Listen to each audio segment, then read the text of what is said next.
Hi everyone, Daljeet Peterson here from astrolab21.com. This video we're talking about Libra season 2022, and we're already now at the 3/4 mark of this astrological year. What started for us back in Aries season in March with the spring equinox, now we're reaching that moment of equipoise, right, between these two equinoctial signs, Aries and Libra respectively. So when we celebrate the beginning of Libra season, we are starting it off with the vernal or autumnal equinox. And it's a day when we have equal parts day and night, right? Perfect balance. So from the solstices, where we have in the summer the longest day, shortest night, or the winter solstice, shortest day, longest night, the two equinoxes are equal and balanced. And of course, balance excuse me, is the key theme for the sign of Libra. Its symbol is the scales, right? Virtually about balance, harmony, right? It's about relatedness. It's about our relationships to others. So we'll explore some of that as we talk about the theme, the archetype of Libra in general, as we talk about for every season, right? This is a seasonal recurrence through this 12-step pattern that the zodiac provides for us. But of course, every season is unique because of the positions of the other planets at any given time during any given year makes each unfolding moment unique, which is a unique thing about astrology. It allows us to understand these patterns for ourselves and for how we are being effective in the world. So start by share my screen here, and we'll take a look at what I'm calling, Libra season 2022, restore balance. And it's all about restoring balance during this season for sure. So we'll just start by taking a look at, the qualities of Libra here in this world cloud. And of course, balance, you see, just jumps right at you as the key sort of quality that Libra brings. And remember, when we're ever looking at the archetypes, right, the archetypes of the zodiacal signs themselves are qualitative in nature. Whenever a planet moves into one of these signs, it takes on those qualities, right? We talk about planets being the functional nature or functional energy, and the signs are the qualities that energy takes during its transits of many signs. So as the sun moves through Libra, the sun itself takes on the quality of this sign. It's a cardinal air sign, so there's an initiative quality to it. There's an intellectual or mental quality to it. And it tends to be a more objective sign. And I wanted to share with you, there's a few slides I have from a series I've done called Blueprint of the Soul. And if you haven't checked that out yet, it's worth taking a look at if you want to really learn how astrology works. But this is from an episode I did on the houses, and this is sort of a representation of what we would call the cardinal cross. Now the houses and the signs somewhat relate, where the first sign in the first house, Aries, the fourth sign in the fourth house, Cancer, seventh house, Libra, and the 10th sign, 10th house, Capricorn, are the four cardinal points of the year, right? These are the two equinoxes, these are the two solstices. So here we are, we've come sort of halfway around this astrological year. And so we're getting here to Libra season. And, what I think about in terms of how the houses represent, the first house or Aries is sort of our front door. It's the appearance. It's how we present ourselves to the world. Whereas the fourth house, Cancer, tends to be our more private self. It's our roots, it's our foundation, it's our traditions and heritage. Seventh house and the seventh sign, Libra, I represent here as a back door, right? It's where we let people in to this much more private sense of ourselves. It's a different part of our personality that we use in relationships in this Libra way. And then you have the 10th house or the 10th sign of Capricorn, which here I represent with a roof, right? It's our most public. It's the top of our chart. It's where we have career goals and ambitions. We're much more objectively minded. So that's a good representation of, sort of the Libra archetype being this 7th house, right? Which is why we talk about relatedness a lot when we talk about the sign of Libra. So we're entering this time where we're actually moving from what I call the me hemisphere, or the me part of the zodiacal year. If we think about the first 6 signs of the zodiac, from Aries through Virgo, they tend to be more subjectively focused in general in terms of their greater overall themes. But when we make this move here, as we are now, from Virgo into Libra, we're moving into what I would call the we hemisphere. The signs, the 7th through the 12th signs, Libra through Pisces, are all more objectively focused. They're more outward focused. It's the part of ourselves we use to relate to others, to relate to our community, to work in our field and in the public sphere. It's all much more social, and then also gets into the sort of the entire planet, our sense of being part of a species, of all of humanity, if we think about what Pisces represents. So that's kind of a preview of the overall theme that we're moving into when we talk about Libra season. Now let's just jump into the charts, and we can see what does this particular Libra season have in store for us. So we'll move over to the chart here, and here I have it set up for the exact minute, actually, that the Libra season begins, as the sun moves here, as we see, to 0 degrees of Libra. It's going to happen on September 22nd, 2022. Lots of good numerology in that date, at about 9 o'clock at night here, Eastern Standard Time. So one of the unique features that we see right away about this particular Libra season, this autumnal equinox, is that it also occurs with the exact conjunction of Mercury and the sun. This is the beginning of a new phase of Mercury, and this happens 3 times a year. We know that the rotation of the orbit of Mercury is there's about 3 orbits of the sun in the same time as that we do 1 Earth year. So we get these 3 phases of Mercury, 2 phases of Mercury 3 times a year. And so what this is Mercury, as we know, has been going retrograde for the last few weeks, right in the midst of its retrograde period. And this always occurs during Mercury retrograde. It literally goes retrograde and comes back to the sun. And this is what's considered an inferior conjunction, which just means that the sun is actually between the Earth, or I should say Mercury is between the Earth and the sun. And I can actually show you that. I've got a solar system map up here. And so this is what's happening, right? This is, if we look out from Earth, we see that Mercury is directly in line with the sun. Venus also very close by. But interestingly enough, Venus is in what it's called, it's approaching its superior conjunction, where it's on the other side of the sun, right? And Mercury and Venus are unique in that they're the only 2 planets that orbit inside of the orbit of Earth. So we get these 2 different kinds of conjunctions between these 2 planets and the sun.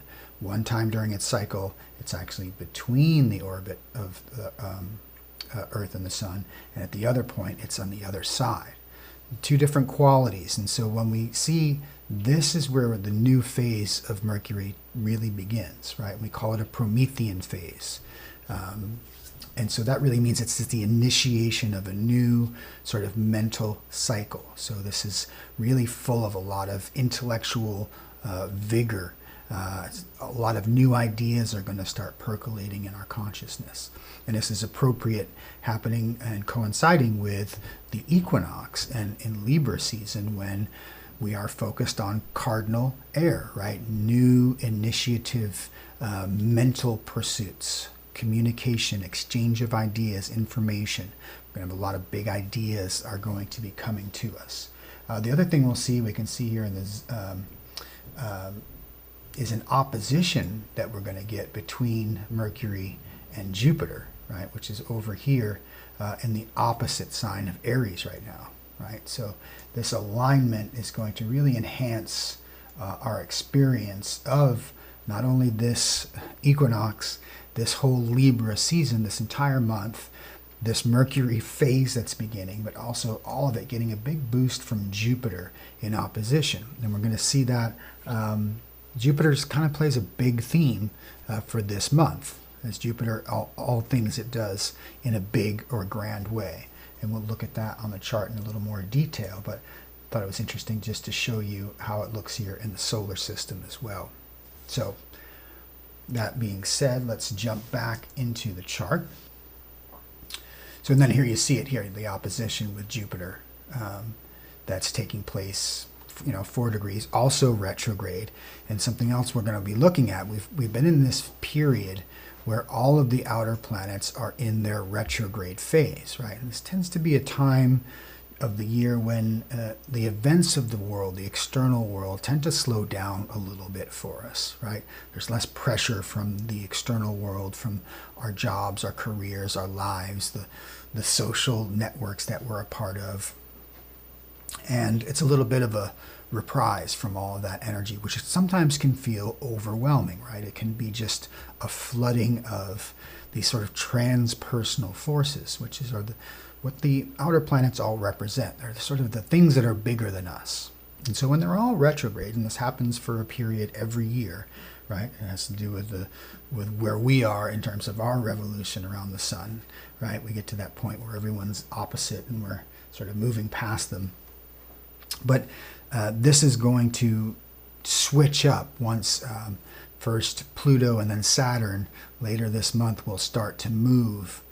They'll station direct and then start to move forward again. And so they'll be ramping up their sort of transpersonal agendas. And we've been dealing with both of these powerful symbols quite a lot over the last couple years. Both Pluto, so it's going to resume its move through Capricorn here, right? It's going to station here at about 26 degrees and move forward. And we're going to get Saturn stationing as well in Aquarius. So obviously, if you have planets, sensitive points in your own chart, anywhere around 26 degrees of Capricorn or any of the cardinal signs, you're gonna really feel that Pluto station and turn. And then from like 15 to 20 degrees of Aquarius or any of the fixed signs, you're gonna feel this Saturn station probably more prominent. But once these two start to shift forward, I think we're gonna see a return to a lot of some of the bigger social issues that we've been dealing with, quite frankly, for the last 2 years. Since Saturn went into Aquarius in late 2020 into 2021, we've been dealing with this incredible social pressure. This has a lot to do with the Saturn square to Uranus that we've talked a lot about over the last year and a half, and rightly so. It's probably the most significant configuration we've been dealing with really over these last 2 years. I think it really has set the tone for the world we are living in and through. And I did another video on that last year, the Saturn-Uranus cycle, Clash of the Titans. Just re-watched that the other day. It's probably one of the best videos I've done to date. I'm hoping I can do more of that quality and caliber, sort of a bigger picture look at the cycles. But if you haven't checked that out, it's worth viewing because it's really showing us a much bigger cycle that we're in the midst of, right? This is a cycle that began in 1988 and is going to last until 2032. But we're in a critical phase of that cycle. We're in this last quarter phase. We're 3/4 of the way through this, very much larger social cycle. And this cycle between Saturn and Uranus tends to really dictate the pattern of our social unfolding. You can really look at the sort of the march of history in a lot of ways, and you can really look at it being very much linked to this cyclical pattern. And it's a very difficult, can be a very challenging antithetical energies, right? Especially at the squares, which is what we're going through. It started in 2020, and now here at the end of 2022, this is the last time they're coming within what we would call a degree of orb where that is in effect, that aspect is going to be felt. And so this is, I think, my sense is that the sort of what unfolds here over the next couple months is going to sort of bookend the last 2 years and kind of the entire coronavirus pandemic period that we've lived through, which has been incredibly transformational in and of itself. All of the social upheaval and unrest that evolved out and through that period, and really going to set us up for the next 10 years from now, or next 10 years till 2032. What is this last phase of this cycle going to unfold, right? And this it can go one of two ways, as all of these archetypes can, and will probably show signs of both, pushing and pulling. Uranus trying to move us towards a more progressive, evolved, futuristic type of energy, and Saturn holding back and wanting to be conservative and traditional and slowing things down, right? So this is the tension that we've been feeling, and it's really set the tone for this period we're living through, this 2-year period of this Saturn-Uranus square. So that's something that we're going to see unfold over the course of Libra season. My guess is that as we, here in the United States, are going to start ramping up towards the midterms, and so a lot of the political rhetoric is certainly going to be ratcheted up. A lot of the divisive issues that we've been grappling with for the better part of the last few years will probably start to get magnified. Maybe some resolution, maybe some insight about what the next 10 years has in store for us, but definitely stay tuned to that. So, interesting start to Libra season with, like I said, this conjunction with Mercury and the Sun. So a lot of, and stimulating our mental capacities, right? And getting this boost from Jupiter is just going to magnify and intensify this effect. So we're in this period, we're in a retrograde period. So we're still sort of focusing inward. We're reviewing and going over some of our, and particularly as it's been going back through Libra, probably a lot of our relationship dynamics and how we communicate and who we talk to with our close personal contacts. And maybe a sense, are we spread too thin, right? So that we don't have enough energy or time or commitment for these very important relationships. Or are we not getting enough stimulation in terms of those close interrelations and contacts? And so what we want to do is try to balance those out. If you're at one of those two extremes, try to restore balance. Let's bring it back to the center. We're always, Libra season, always looking to restore balance. Whenever we can be more harmonious, and a sense of equilibrium within ourselves, within our relationships, within our families, our communities, what have you, that's always gently supported during Libra season.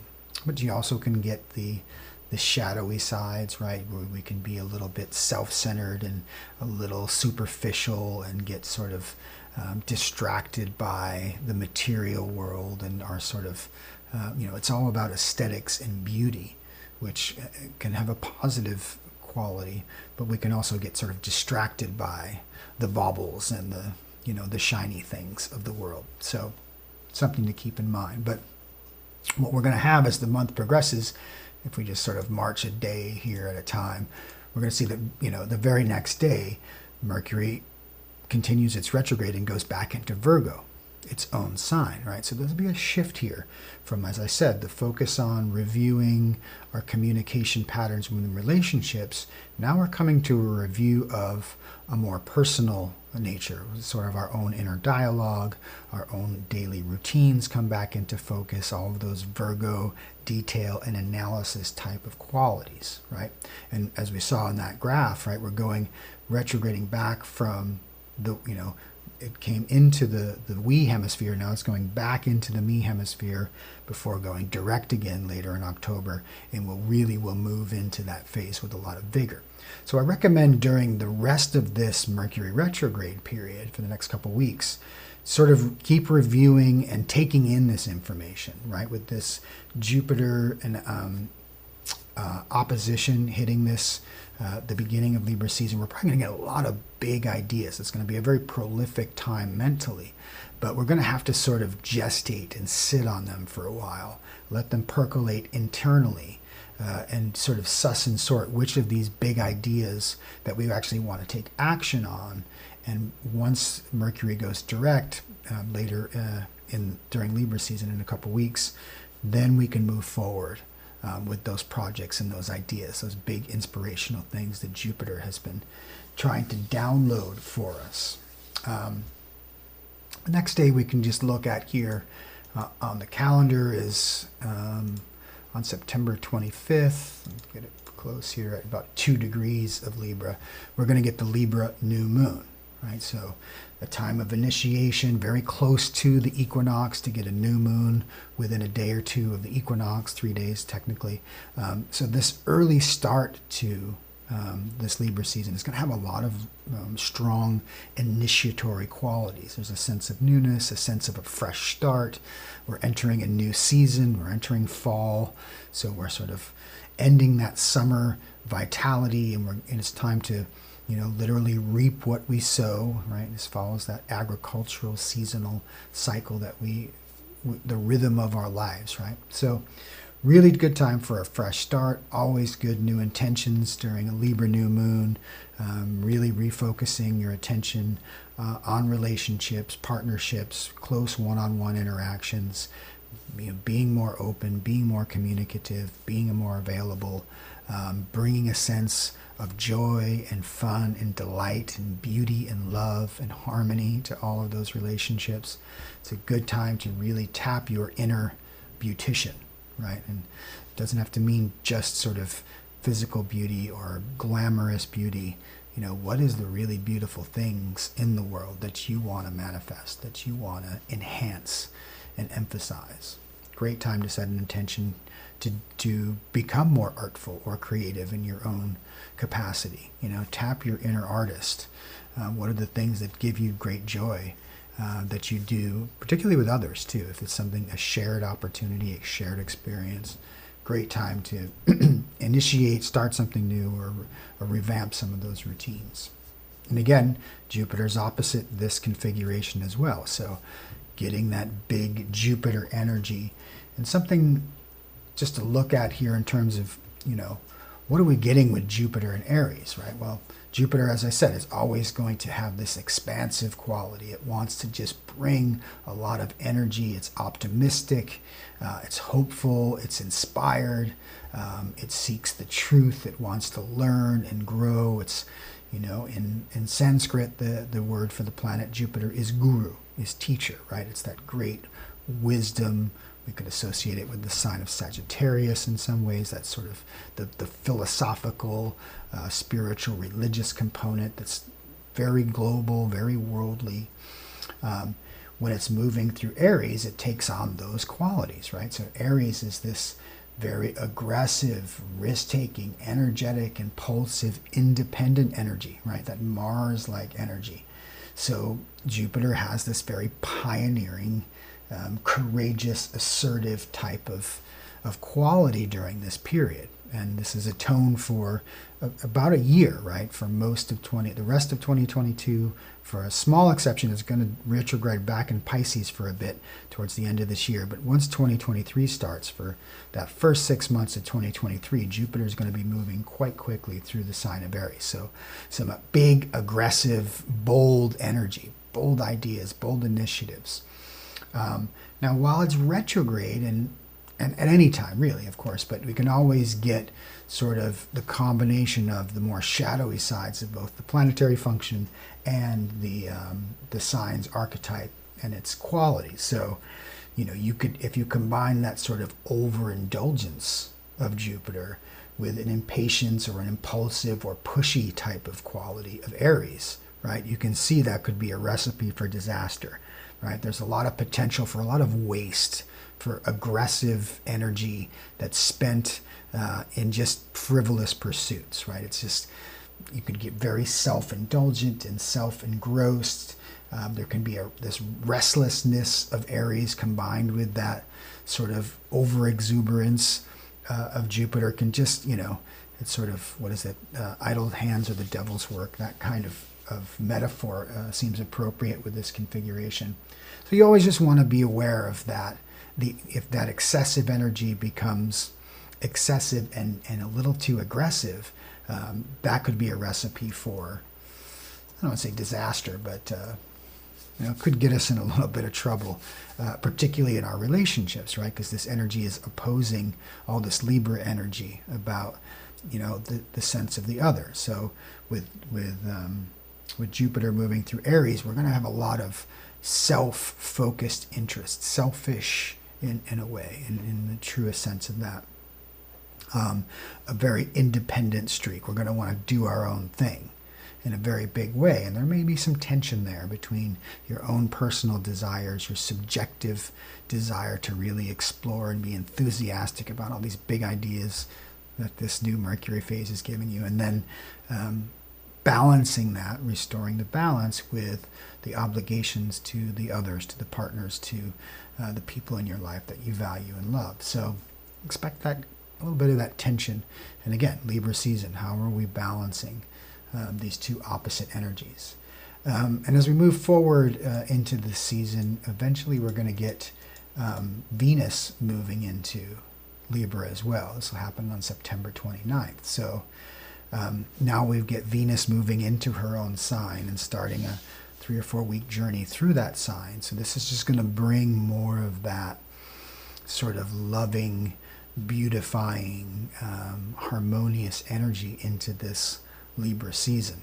So it'll be a very Venusian Libra season, potentially, right? And that's also going to come into the influence of this Jupiter opposition in Aries. So the grandiose expressions that we just looked at with Jupiter in Aries, now we've got Libra, Venus in Libra, and all that brings. So we can get very self-indulgent, carried away, excessively getting into the more materialistic pursuits. But on the plus side, a great time to just explore the beauty of the world, the beauty of your relationships.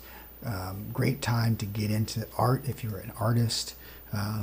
Great time to go check out some museums or an art exhibit or anything that's musical or cultural or that sort of stimulates and inspires your own sense of what is aesthetically beautiful in the world. Really good month for that. And then, yeah, the other thing, as we talked about, coming up here on October 8th, this is when we can see that Pluto stations direct. So it's going to sit still and it's going to start this move forward. And I think this is going to kick off this, coming out of the retrograde slumber, as I like to call it, of all the outer planets. So starting with Pluto, and then a few days later, really the beginning of Scorpio season, essentially, we're going to see that Saturn itself will also end its retrograde phase and move forward. And then it's going to come into that hard aspect with Uranus that I talked about. So they're never going to get exact again, but they're going to come, as you can see, by this time within a degree. And it's really going to be, like I said, I think it's going to be the punctuation point on this very long period that we've been going through. And again, I think I pulled up a slide here of Saturn and Uranus. Again, we talk about these being rather antithetical energies, but they really work in tandem, right? There's this push-pull dynamic where Saturn is always trying to contain and structure and hold things back. It creates boundaries. It's very process-oriented, very traditional, right? Very restrained.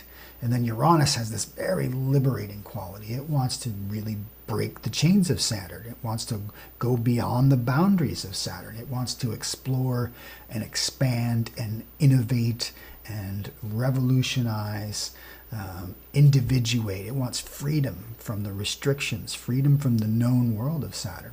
So these two archetypes are constantly in this interactive dynamic, this tension. And because they've been in this square pattern, right, for the last couple of years, right, this square is always going to produce tension. And if this is being a third quarter square, it's a tension of what we would call a crisis in consciousness. And this is another slide from that video I had done on this cycle, this last quarter square, and that is sort of the quality of a last quarter square is a crisis in consciousness, right? But it also has this pioneering and future-oriented quality to it. So, it started back in early spring of 2020. We had the exacts in February, in June, and December of 2021. It's one of the reasons 2021 was such a tumultuous year in a lot of ways. And here, the orb is coming in and out, and we're going to be moving into it again. I think this is actually inaccurate. I think it lasts through October. Apologize for that.